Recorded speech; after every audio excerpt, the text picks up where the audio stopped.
Welcome to 11.8 Video Notes, where we're going to be looking at volume of cylinders. So in the past, we've seen volume formulas. It's like, 1/3 times capital B times H, or capital B times H for prisms. So same thing for cylinders, is we need to look at the capital B times H, which is the area of the base, multiplied by the height. And that's kind of what this first question is talking about is, well, how can we find the volume of this stack of coins? Well, if we could find the area of the base, which is the circle, and then multiply it by how tall it is, and that could help us find volume. So we're going to be carrying on with that idea to look at some volume of cylinder key ideas here. So volume, we know, is the amount of three-dimensional space occupied by an object. Volume can also be referred to as capacity. Okay, so to find the volume of a cylinder, multiply the area of the base, also known as capital B,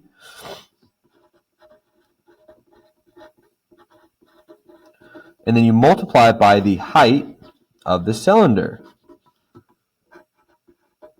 So that's the H in capital B times H formula for cylinders. The base of a cylinder is always a circle. So to find the area of the base, use the formula A equals pi r squared, where pi we're going to use is 3.14. All right, so let's do some examples. Number one, let's start off with number one. So our formula, A equals, not A equals, V equals for volume, capital B times H. So, do I know my radius? Yep, radius is 6. My height is 4. So plug it into the formula. Capital B is pi r squared. So 3.14 times 6 squared times H, where H is 4. Go ahead and plug those numbers into your calculator. All right, and you get 452.16 inches cubed. Remember, you can use the exponent button when you have to square your radius. Alrighty, let's do number two together, and then you guys will do three. Okay, write the formula down again. V equals capital B times H. Do I know my radius? No, this is my diameter. Go ahead and find the radius. Alright, you should have divided your diameter by 2, and you get a radius of 4. So radius is 4 centimeters. Now plug it into the formula. 3.14 times radius squared times the height of your prism. The height of your cylinder is 10. Go ahead and pause the video, plug that into your calculator, see what you get. All right, you should have gotten 502.4 centimeters cubed. Remember, volume is cubic units, and if you got a different number than me, make sure you're using 3.14 for pi instead of the pi symbol. All right, guys, go ahead and do number three all by yourself and check with me when you're done. All right, we got 196.25 feet cubed. I use parentheses here to make sure that you remember that parentheses means multiplication. So we could put numbers into our formula just like that. All right, flip it over. All right, so it says to leave in terms of pi means to multiply everything except for pi, and leave the pi symbol in your solution. So we're going to practice this because this is used a lot in future math classes. So instead of using 3.1 for pi, we're just going to keep pi into the equation. So in terms of pi, so let's write our formula.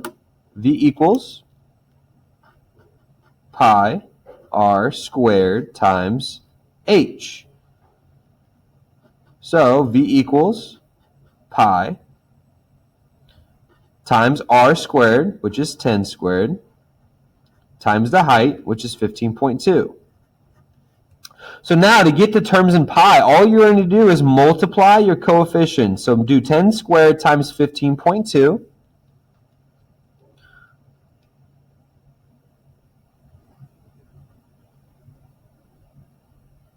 So 10 squared times 15.2, and you get 1520 pi millimeters cubed.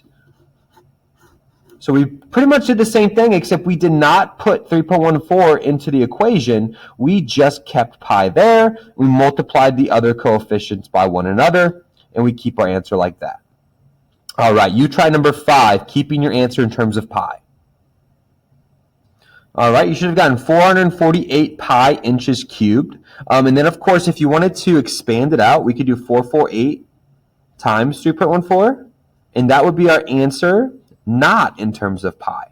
Okay? All right, guys, last question before we get into some word problems. Go ahead and pause the video. Do number 6. All right, number 6, you should have gotten 9 pi yards cubed. All righty, go ahead and pause the video, guys. Read number 7, and then we're going to discuss. All right, number 7, we know our area of the base, which are our capital B, and we know the volume. So if we look back at the capital V, the V equals capital B times H formula, think about our little equation triangle. Okay, we don't know the height of my cylinder, so cover up the H. H is equal to volume divided by capital B. So go ahead and substitute your numbers into the formula and find your height of the cylinder. All right, we should have gotten a height of 7 inches there, guys. So in order to, and you can always go back and check your answer, multiply 150 times 7, which is capital B times H, and you get 1050. All righty. Number 8, I want you to do the same thing. Solve for 8, because now we're solving for radius instead of height. So I'm going to start you off here, because we know this one's a little harder because we know volume is capital B times H, where capital B is pi r squared, right? This is the whole formula expanded. We don't know my radius. So actually, let's go ahead and do this one together. So we know my volume is 942. So let's go ahead and draw the equation triangle with everything listed out. So volume equals pi r squared times height. We don't know my radius squared. We don't know my radius, so cover it up.